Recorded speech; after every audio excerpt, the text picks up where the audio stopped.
यानंतर आणखी एक महत्त्वाची बातमी, भाजप प्रवेशासाठी निघालेले धाराशिवचे 5 नगरसेवक पुण्यातूनच माघारी परतले असल्याची माहिती विश्वसनीय सूत्रांनी दिलेली आहे। महायुतीमधील एका नेत्यांनीच भाजपमध्ये प्रवेश करणाऱ्या नगरसेवकाला थांबवल्याची माहिती सूत्रांनी आहे। 5 नगरसेवकांची महायुतीमधीलच एका नेत्यांनी समजूत काढल्याची माहिती आहे। धाराशिवच्या राजकारणामध्ये आता पुणे कनेक्शनची चर्चा रंगली आहे। भाजप प्रवेशाचा निर्णय नेमका का बदलला याविषयी धाराशिव जिल्ह्यामध्ये आता चर्चांना उधाण आले आहे।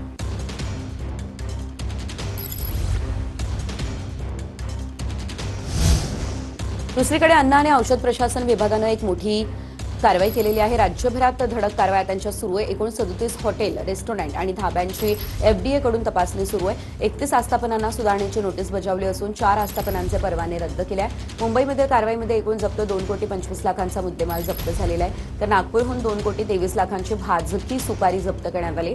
2,24,00,000चे खाद्यतेल आणि बेकरी पदार्थही जप्त झाले आहेत।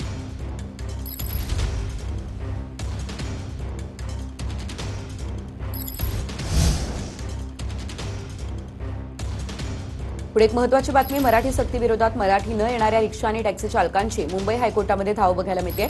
जनहित याचिका दाखल करत सरकारच्या निर्णयावरती आता स्थगितीची मागणी केलेली आहे। रिक्षा आणि टॅक्सी चालकांच्या याचिकेवरती आज सुनावणी पार पडेल। मुंबईमधील तब्बल 9.5 लाख रिक्षा चालकांच्या उदरनिर्वाहाचा प्रश्न याचिकेमध्ये असल्याचा दावा आहे। तर परिवहन विभागाचा कायदा योग्यच आहे, कोर्टामध्ये भक्कम बाजू मांडू असं मंत्री सरनाईकांनी म्हटलंय। राजभाषा आहे। आदरणीय पंतप्रधान नरेंद्र मोदीजींनी अभिजात भाषेचा दर्जा या मराठीला दिलेला आहे आणि कोणी जर अशा पद्धतीनं चुकीचं मेसेज हा समाज माध्यमांच्या माध्यमातून व्हायरल करत असेल तर ते निश्चितपणे चुकीचं आहे। आणि जर कोणी न्यायालयात गेला असेल तर तो लोकशाहीमध्ये प्रत्येकाला अधिकार आहे। न्यायालयामध्ये त्यांची बाजू त्यांनी मांडावी।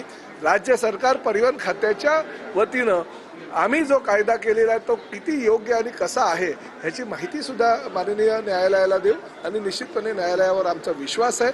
आम्ही आमची बाजू भक्कमपणे तमाम महाराष्ट्रातील जनतेच्या वतीनं न्यायालयाला पटवून देऊ।